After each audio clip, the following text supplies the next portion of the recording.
আজকের রেসিপি বাচ্চাদের জন্য খুবই সহজে টেস্টি এই জলখাবার ভেজ আলু রোল বানিয়ে নিতে পারবেন।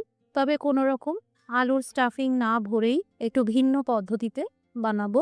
আর সহজ কিছু উপকরণেই তৈরি হয়ে যায়। ভালো লাগলে লাইক দিয়ে শেয়ার করে দেবেন। প্রতিদিন আরও নতুন নতুন রেসিপি পাওয়ার জন্য আমার চ্যানেলটি সাবস্ক্রাইব করে রাখুন।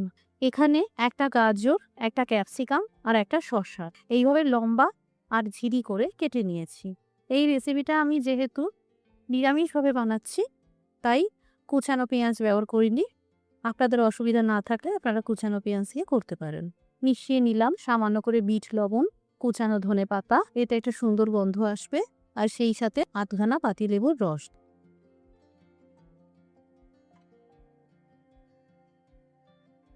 এখানে একটা মিক্সিং বোলে বড় সাইজের সিদ্ধ আলু নিয়েছি। প্রথমে সিদ্ধ আলুটাকে ম্যাশ করে নিলাম। এইভাবে হাত দিয়ে যতটা সম্ভব ম্যাশ করে নিতে হবে। প্রথমে দিয়ে দিলাম কুচানো ধনেপাতা, দিয়ে দিলাম আদার পাউডার, আপনারা আদা বাটা দিতে পারেন, মোটামুটি 1 চামচ মতন দিলেই হবে। আধা চা চামচ হলুদ গুঁড়ো, আধা চা চামচ কাশ্মীরি লঙ্কার গুঁড়ো, এতে কালার আসবে, ঝাল হবে না। 1 চা চামচ জিরের গুঁড়ো, আধা চা চামচ গরম মশলার গুঁড়ো, আধা চা চামচ চাট মশলা, আর আধা চা চামচ বিট লবণ, সেই সাথে আধা চা চামচ সাদা লবণ দিয়ে দিলাম। এই 2 রকমের লবণ দেবেন, এতে খুব টেস্ট হয়। এবার সব একসাথে মিশিয়ে নিতে হবে। এবার যে আলুর ডেলাগুলো দেখছেন, এগুলো হাত দিয়ে এইভাবে একটু পিষে পিষে মসৃণ ডো তৈরি করে নিতে হবে।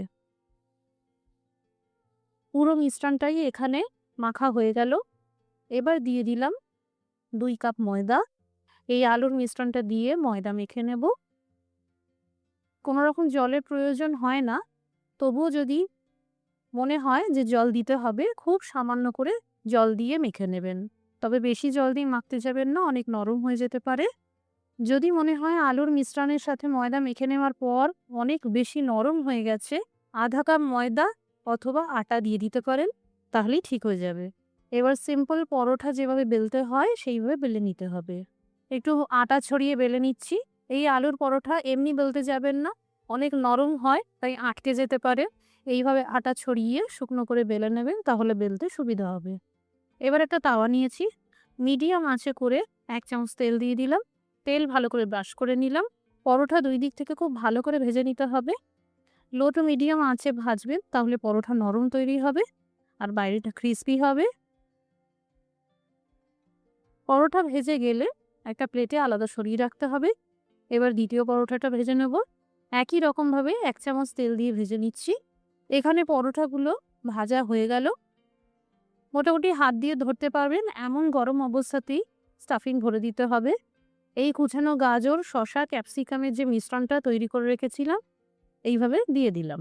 এই সময়ই আপনারা চাইলে কুচানো পেঁয়াজ দিতে পারেন। এবার দিয়ে দিলাম গ্রেট করা চিজ। এই চিজ পুরোপুরি অপশনাল। যদি আপনার বাচ্চা চিজ পছন্দ করে অথবা খাওয়াতে কোনো নিষেধ না থাকে, তাহলে দিতে পারেন। 1 চামচ করে টমেটো সস দিয়ে দিলাম।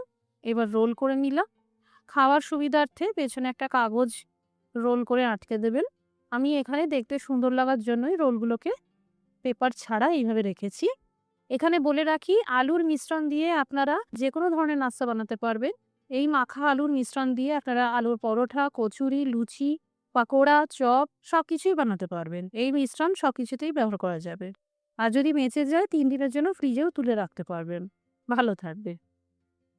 তৈরি হয়ে গেল বাচ্চাদের পছন্দের আলু আর চিজ দিয়ে আলুর ভেজ রোল। একবার এইভাবে বাড়িতে বানাবেন, খুব সুন্দর খেতে হয়। বাড়িতে বানালে কমেন্ট করে জানাতে পারেন কেমন তৈরি হলো। রেসিপিটি দেখার জন্য অসংখ্য ধন্যবাদ। সবাই ভালো থাকুন, সুস্থ থাকুন।